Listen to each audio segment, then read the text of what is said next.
KVK ವಿಜ್ಞಾನಿಗಳ ಮಾಹಿತಿನ ನಾವು ರೈತರುಗಳು ತಗೊಳ್ಳೇಬೇಕು ಸರ್. ಕೃಷಿ ಅಧಿಕಾರಿಗಳು ನಮಗೋಸ್ಕರ ಅವರು ಕಷ್ಟಪಡ್ತಾ ಇರ್ತಾರೆ. ಅವ್ರ ಮಾಹಿತಿಗಳನ್ನ ತಗೊಂಡಿದ್ದೇ ಆದ್ರೆ ನಾವು ರೈತರುಗಳು ಸಮಗ್ರವಾಗಿ ನಾವು ಬದುಕಕ್ಕೆ ಮತ್ತೆ ಮುಂದುವರಿಯಕ್ಕೆ ತುಂಬಾ ಅನುಕೂಲನೂ ಆಗುತ್ತೆ ಸರ್. ಸರ್ ನನ್ನ ಹೆಸರು ಒಂದು KS ರಾಜೇಗೌಡ, ಮಲ್ಲಿಕನಹಳ್ಳಿ, ಕಿಕ್ಕೇರಿ ಹೋಬಳಿ, KR ತಾಲೂಕು, ಮಂಡ್ಯ ಜಿಲ್ಲೆ. ನಾನು ಒಂದು ಸಮಗ್ರ ಕೃಷಿ ಮಾಡ್ತಾ ಇದ್ದೀನಿ ಸರ್. ಈ ಸಮಗ್ರ ಕೃಷಿ ಸರ್ ಇದು ಒಂದು ಭಾಗ ಸರ್. ಇದೊಂದು ಭಾಗ ಏನ್ ಮಾಡಿದೀನಿ ಅಂದ್ರೆ ಸರ್, ಇದು ಪಂಚತರಂಗಿಣಿ ಯೋಜನೆಯಲ್ಲಿ ಮಾಡ್ತಾ ಇದೀನಿ ಸರ್. ಪಂಚತರಂಗಿಣಿ ಯೋಜನೆಯಲ್ಲಿ ಮಾಡ್ತಾ ಇದೀನಿ. ಮತ್ತೆ ಇದು ಹೇಳ್ಬೇಕು ಅಂದ್ರೆ ಈ ತೋಟದಲ್ಲಿ ಸರ್ ಒಂದು ರೈತ 12 ಎಕರೆ ಇಟ್ಟರೆ ಏನ್ ಸಂಪಾದನೆ ಮಾಡ್ತಾ ಇರ್ಬೋದು ಅದ ನಾವು 1 ಎಕರೆ ಕೂಡ ಸಂಪಾದನೆ ಮಾಡ್ಬೋದು ಸರ್. ಅದು ಹೇಗೆ ಅಂತಂದ್ರೆ ಸರ್, ಇದನ್ನ ನಾನು ಆಯ್ಕೆ ಮಾಡ್ಕೊಂಡಿದೀನಿ ಸರ್. ಇದು 3 ತಿಂಗಳಿಗೆ ಏನ್ ಆದಾಯ ಬರುತ್ತೆ, 6 ತಿಂಗಳಿಗೆ ಏನ್ ಆದಾಯ ಬರುತ್ತೆ, 9 ತಿಂಗಳಿಗೆ ಏನ್ ಆದಾಯ ಬರುತ್ತೆ, ವರ್ಷದ ಮೇಲೆ ಏನ್ ಆದಾಯ ಬರುತ್ತೆ, 3 ವರ್ಷದ ಮೇಲೆ ಏನ್ ಆದಾಯ ಬರುತ್ತೆ, ಇದನ್ನ ನಾನು ಮಾಡ್ಕೊಂಡಿದೀನಿ.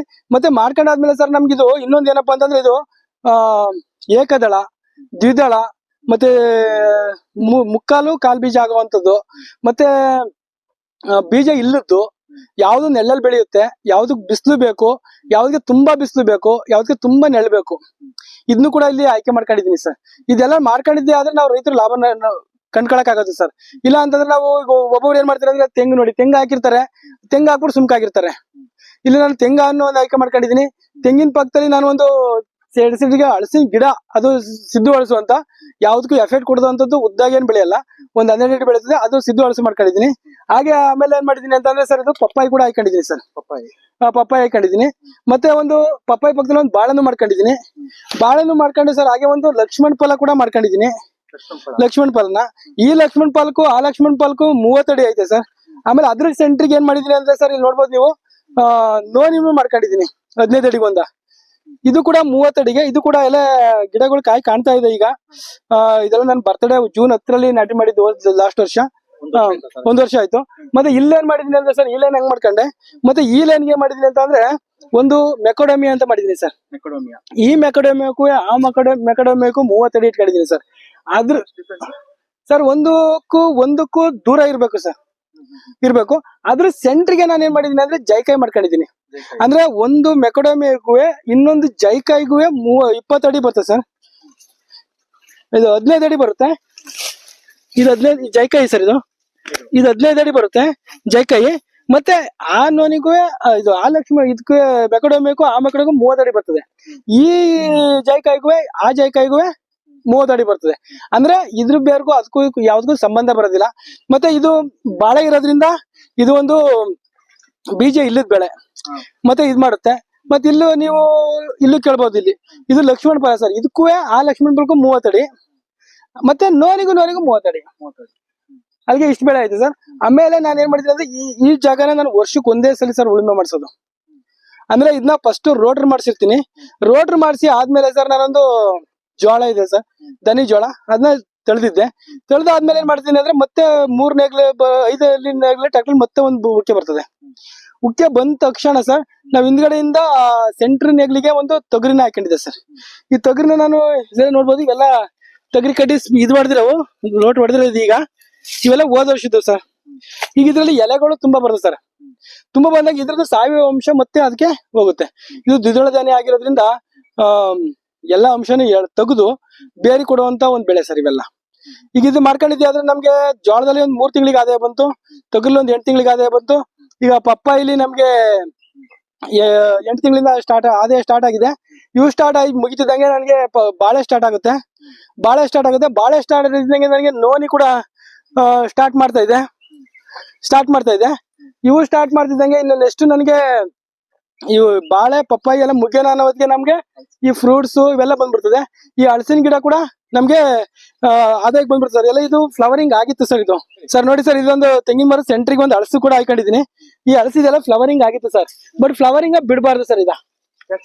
ಸರ್ ಇದು ಒಂದು ಗಿಡ ಇನ್ನೂ ಬಗ್ಗೋ ವ್ಯವಸ್ಥೆ ಇರ್ತದೆ ಸರ್. ಇದೊಂದ್ ಸ್ವಲ್ಪ ಗಿಡ ಸ್ಟ್ರಾಂಗ್ ಬರ್ಬೇಕು ಅಂದ್ರೆ ಒಂದ್ 2 ವರ್ಷನಾರ ಕಾಯ್ಲೇಬೇಕು. ಈಗ ಇದಕ್ಕೆ ಜೂನ್ 10ರಲ್ಲಿ ನಟ್ಟಿರೋದ್ರಿಂದ ಇದಕ್ಕೆ ಒಂದು ವರ್ಷ ಹತ್ತತ್ರ ಆಯ್ತು, 8-9 ತಿಂಗಳ ಹತ್ತತ್ರ ಆಯ್ತು. ಇದಕ್ಕೆಲ್ಲ ಫ್ಲವರಿಂಗ್ ಬಿಟ್ಟಿದ್ದಾರೆ ಸರ್. ಗಿಡ ಬಗ್ಗುತ್ತೆ ಸರ್. ಇದು ಕಾಯಿ ಬಿಟ್ಬಿಡ್ತದೆ. ಆ ಫ್ಲವರಿಂಗ್ ನಾವು ತೆಗೆದ್ಬಿಡ್ಬೇಕು ಸರ್.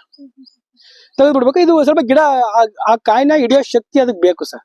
ಅದಕ್ಕೋಸ್ಕರ ಸರ್. ಮತ್ತೆ ಇದು ಯಾರಿಗೂ ಹೈಟಾಗಿ ಬೆಳೆದು ತುಂಬಾ ದೊಡ್ಡ ಮರ ಆಗೋಂತ ಮರ ಏನಲ್ಲ ಸರ್. ಇದು ಹಲಸಿನ ಮರ ಅನ್ನಲ್ಲ, ಎಲ್ಲರೂ ಹಲಸಿನ ಗಿಡ ಅಂತ ಹೇಳ್ತಾರೆ ಸರ್. ಇದು ಸಿದ್ದು ಹಲಸು ಅಂತ ಸರ್. ಇದು ಒಂದು 12ರಿಂದ 15 ಫೀಟ್ ಮಾತ್ರ ಬರ್ತದೆ. ಅಷ್ಟೇ ಸರ್ ಬೆಳೆಯೋದು ಇದು. ಈಗ ನಮ್ಗೆ ಈ ತರ ಆದಾಯನ ನಿರಂತರವಾಗಿ ಬರ್ತಾನೆ ಇದ್ರೆ ಸರ್, ನಮ್ ರೈತರುಗಳು ಇದಾಗೋದಿಲ್ಲ ಸರ್, ಅಂದ್ರೆ ಲಾಸ್ ಆಗೋದಿಲ್ಲ. ನಾವ್ ಯಾವ್ದೋ ಒಂದ್ ತೆಂಗ್ ಹಾಕ್ತಿವಿ 5 ವರ್ಷ ಕಾಯ್ತಾ ಇರ್ಬೇಕು, ಇಲ್ಲ ಅಂದ್ರೆ ಒಂದು ಲಕ್ಷ್ಮಣ ಫಲ ಹಾಕ್ತಿವಿ ಅದೊಂದ್ 4 ವರ್ಷ ಕಾಯ್ತಾ ಇರ್ಬೇಕು, ಅಡಿಕೆ ಹಾಕ್ತಿವಿ ಅದೊಂದು 4-5 ವರ್ಷ ಕಾಯ್ಬೇಕು, ಬಟರ್ ಫ್ರೂಟ್ ಹಾಕಿದೀನಿ ಅದೊಂದ್ 4-5 ವರ್ಷ ಕಾಯ್ಬೇಕು, ಮತ್ ಇವೆಲ್ಲ ಕಾಯ್ತಾ ಇರ್ಬೇಕು. ಅದ್ರ ಬದಲು ನಾವು 3 ತಿಂಗಳು ಜೋಳ, 6 ತಿಂಗಳದು 7-8 ತಿಂಗಳದು ತೊಗರಿ, ಪಪ್ಪಾಯಿ ಮತ್ತೆ ಈ ತರ ಎಲ್ಲ ಮಾಡ್ತಾ ಬಂದ್ರೆ ನಿರಂತರವಾಗಿ ನಮ್ಗೆ ಆದಾಯ ಬರ್ತಾ ಇದ್ರೆ ನೆಕ್ಸ್ಟ್ ನಮ್ಗೆ ಲಾಸ್ ಅನ್ನೋದು ಕಮ್ಮಿ ಆಗುತ್ತೆ. ಅಂದ್ರೆ ದಿನ ನಮ್ಗೆ ಆದಾಯ ಖರ್ಚು ದುಡ್ಡು ಬರ್ತಾನೆ ಇರ್ಬೇಕು ಸರ್ ಅವಾಗ.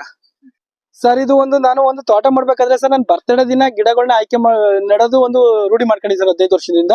ಅದೇ ತರ ನಾನು ಈ ವರ್ಷ ಎಲ್ಲರೂ ಬರ್ತಡೇ ಟೈಪ್ ಅಲ್ಲಿ ಯಾವ್ಯಾವ ಬಟ್ಟೆ ಬೇಕು, ಫ್ರೆಂಡ್ಸ್ ಬೇಕು ಅಂತ ಹೇಳ್ತಾರೆ, ಅದೇ ತರ ನಾನು ಬರ್ತಡೇ ಟೈಮ್ ಅಲ್ಲಿ ಗಿಡಗಳನ್ನ ತಂದು ಆಯ್ಕೆ ಮಾಡ್ಕೊಂಡಿರ್ತೀನಿ ಸರ್. ಇದನ್ನ ನಾನು ಮೊದಲು ಏನ್ ಮಾಡಿದ್ದೆ ಅಂತ ಅಂದ್ರೆ ಸರ್, ಇದನ್ನ ಮೊದಲು ನಾನಿಂದ ಟ್ರೆಂಚ್ ಮಾಡ್ಕೊಂಡಿದ್ದೆ ಸರ್. ಟ್ರೆಂಚ್ ಮಾಡ್ರೆ ಉದ್ದೇಶ ಏನು ಹೇಳ್ತೀನಿ ಸರ್. ಮತ್ತೆ ಹಾಗೆ ಏನ್ ಮಾಡಿದ್ರೆ ಟ್ರೆಂಚ್ ಮಾಡ್ಕೊಂಡಿದ್ದೆ. ಟ್ರೆಂಚ್ ಮಾಡಿದ್ಮೇಲೆ ಗಿಡಗಳು ನಾಟಿ ಮಾಡ್ತಾ ಬಂದೆ ಸರ್.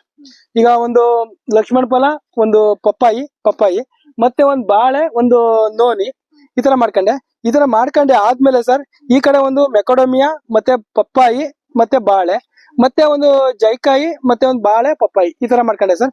ಈ ತರ ಮಾಡ್ಕೊಂಡೆ ಆದ್ಮೇಲೆ ನಾನು ಏನ್ ಮಾಡಿದ್ದೀನಿ ಅಂದ್ರೆ ಸರ್, ಇದು ಹನಿ ನೀರಾವರಿಗೆ ನಾನು ಇದು ಹನಿ ನೀರಾವರಿ ಪದ್ಧತಿಯಲ್ಲೇ ಕೊಡ್ತೀನಿ ಸರ್. ಹನಿ ನೀರಾವರಿ ಪದ್ಧತಿಯಲ್ಲೇ ಕೊಡ್ತಾ ಇದೀನಿ. ಇದಕ್ಕೆ ನಾವು ಹನಿ ನೀರಾವರಿ ಈ ತರ ಒಂದು ಪೈಪ್ ಹಾಕೊಂಡಿದೀನಿ, ನಾನೇ ಪೈಪ್ ಮಾಡ್ಕೊಂಡು ನಾನೇ ಈ ಪೈಪ್ಗಳನ್ನ ಫಿಕ್ಸ್ ಮಾಡ್ಕೊಂಡಿದೀನಿ.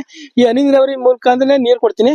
ಅಂದ್ರೆ ನೀರ್ ಇಲ್ಲ ನನ್ನ ಹತ್ರ, ಬಟ್ ಆ ನೀರ್ನ ನಾವು ನೀರ್ನ ಬಿಡ್ಲೂಬಾರ್ದು ಇದ್ರು ಕೂಡ. ಏನಕ್ಕೆ ಅಂತ ಅಂದ್ರೆ ನಾವು ಏನಪ್ಪಾ ಅಂತ ಅಂದ್ರೆ ಅದ್ರಲ್ಲಿ ನೀರ್ ಇದ್ರಲ್ಲಿ ಒಂದು ಈ ಗಿಡಕ್ಕೆ ಒಂದ್ ಯಾವ್ದೋ ಒಂದ್ ಕಾಯಿಲೆ ಬಂದಿಂದ್ರೆ ಆ ನೀರ್ ಆಯಿಸೋ ಟೈಪ್ ಅಲ್ಲಿ ಇನ್ನೊಂದ್ ಗಿಡಕ್ಕೂ ಆ ನೀರ್ ಹೋಗುತ್ತೆ. ಆಗ ಏನಾಗುತ್ತೆ ಅಂದ್ರೆ ಆ ಗಿಡದ ಕಾಯಿಲೆ ಇದಕ್ ಬರುತ್ತೆ ಹಿಂಗ್ ಹೋಗ್ತಾ ಇರ್ತದೆ, ನಾಶ ಆಗೋ ಚಾನ್ಸ್ ಇರ್ತದೆ. ಈಗ ಹನಿ ನೀರಾವರಿ ಒಂದ್ ಗಿಡ ಕಾಯಿಲೆ ಬಂದ್ರೆ ಆ ಗಿಡ ಮಾತ್ರ ಹೋಗುತ್ತೆ. ಅದು ಒಂದು ಇದು ಪ್ಲಸ್ ಪಾಯಿಂಟ್ ಸರ್. ಆಮೇಲೆ ಇದಕ್ಕೆ ನಾನು ಸೋಡೋಮೋನಸ್ ಮತ್ತೆ ಕೊಟ್ಟಿಗೆ ಗೊಬ್ಬರ ಮತ್ತೆ ಡ್ರೈಕೋಜರ್ಮ ಇಷ್ಟನ್ನು ಮಿಕ್ಸ್ ಮಾಡಿ ಒಂದು ವಾರನ ಇಟ್ಕೊಂಡು ಮತ್ತೆ ಅದಕ್ಕೆ ಸ್ವಲ್ಪ ನೀರ್ ಇದ್ ಮಾಡ್ಕೊಂಡು ಆಮೇಲೆ ಇದಕ್ಕೆ 1 kg ಅಷ್ಟು ಗೊಬ್ಬರನ ಕೊಟ್ಟಿದ್ದೀನಿ ಸರ್. ಅದು ಇದು ಮನೆ ಗೊಬ್ಬರನ ಮತ್ತೆ ನೀರ್ನ ಕೊಟ್ಕೊಂಡ್ ಬಂದಿದ್ದೀನಿ. ಮತ್ತೆ ಇದಕ್ಕೆ ಇನ್ನೇನು ಇದ್ ಮಾಡಿಲ್ಲ ಸರ್, ಇಲ್ಲ ಇನ್ನೇನು ಖರ್ಚೇನ್ ಮಾಡಿಲ್ಲ ಸರ್. ಮನೆ ಗೊಬ್ಬರ, ತಿಪ್ಪೆ ಗೊಬ್ಬರ, ಇದು ಎರೆಹುಳಿನ ಗೊಬ್ಬರ, ಈ ತರ ಸೋಡೋಮೋನಸ್, ರೇಖೋಚರ್ಮ ಮತ್ತೆ ಸೂಕ್ಷ್ಮಾಣುಜೀವಿಗಳಂತ ದಶಪರ್ಣಿ ಕಷಾಯನ ಕೂಡ ಒಂದ್ಸಲಿ ಕೊಟ್ಟಿದ್ದೀನಿ. ಮತ್ತೆ ಜೀವಾಮೃತನೂ ಕೂಡ ಸ್ವಲ್ಪ ಕೊಡ್ತೀನಿ ಸರ್. ಒಂದು ತಿಂಗಳಿಗೆ ಒಂದೊಂದ್ಸಲಿ ಜೀವಾಮೃತನೂ ಕೂಡ ಸ್ವಲ್ಪ ಕೊಡ್ತೀನಿ ಸರ್. ಸರ್ ಇನ್ನೊಂದ್ ಏನ್ ಹೇಳ್ಬೇಕು ಅಂತ ಅಂದ್ರೆ, ಈ ಗಿಡಗಳ ಹತ್ರ ನಾವು ಈ ಗಿಡಗಳದ ಬರುವಂತ ಈ ಒಣೆಲೆ ಎಲ್ಲ ಬರುತ್ತೆ ಸರ್. ಇದೆಲ್ಲ ಬಂದ್ರೆ ನೋಡ್ಬೋದು ನೀವು, ಇದೆಲ್ಲ ಗೊಬ್ಬರದ ಇದೆ, ಮೆಲ್ಚಿಂಗ್ ಟೈಪ್ ಅಲ್ಲೂ ಆಗುತ್ತೆ ಮತ್ತೆ ಗೊಬ್ಬರನೂ ಆಗುತ್ತೆ. ಮತ್ತೆ ಇದೆಲ್ಲ ತರಗೆಲ್ಲ ಬರುತ್ತೆ ಸರ್. ಈ ತರಗೆಲ್ಲ ನಾವು ಇಲ್ಲೇ ಹಾಕೋದ್ರಿಂದ ಇದ್ರಲ್ಲಿ ಪೊಟ್ಯಾಶ್ ಅಂಶ ಜಾಸ್ತಿ ಇರುತ್ತೆ ಸರ್ ಬಾಳೆಲಿ ಸರ್. ಈ ಪೊಟ್ಯಾಶ್ ಅಂಶ ಜಾಸ್ತಿ ಇರೋದ್ರಿಂದ ನಾವು ಹೊರಗಡೆಯಿಂದ ತಂದು ಗೊಬ್ಬರ ಕೊಡೋ ಅವಶ್ಯಕತೆನೇ ಇಲ್ಲ, ಕೆಮಿಕಲ್ ಇದ್ರದ್ದೇ ಗೊಬ್ಬರ ಇಲ್ಲೇ ಆಗಿದೆ. ಮತ್ತೆ ಈ ಇದ್ರದ್ದು ಅಂಶ ಎಲ್ಲ ಇಲ್ಲೇ ಬೀಳೋದ್ರಿಂದ ಬರೀ ಇದ್ರಲ್ಲಿ ಕಾಯಿ ಮಾತ್ರ ನಮ್ದು, ಇನ್ ಬಾಕಿದೆಲ್ಲ ಭೂಮಿಲಿ ಬಂದು ಭೂಮಿಗೆ ಹೋಗುತ್ತೆ. ಅದ್ರಲ್ಲಿ ಪೌಷ್ಟಿಕಾಂಶಗಳು ಜಾಸ್ತಿ ಆಗುತ್ತೆ. ಹಂಗಾಗಿ ನಾವು ಈ ಬಾಳೆನ ಸರ್ ಎಲ್ಲ ತೆಗಿತಾ ಬಂತಂದ್ರೆ ಪೊಟ್ಯಾಶ ಬೇರೆ ಕಡೆ ತರೋ ಅವಶ್ಯಕತೆನೇ ಇಲ್ಲ ಸರ್. ಈ ಬಾಳೆಲೆ ಪೊಟ್ಯಾಶ್ ಅಂಶ ತುಂಬಾ ಇದೆ ಸರ್.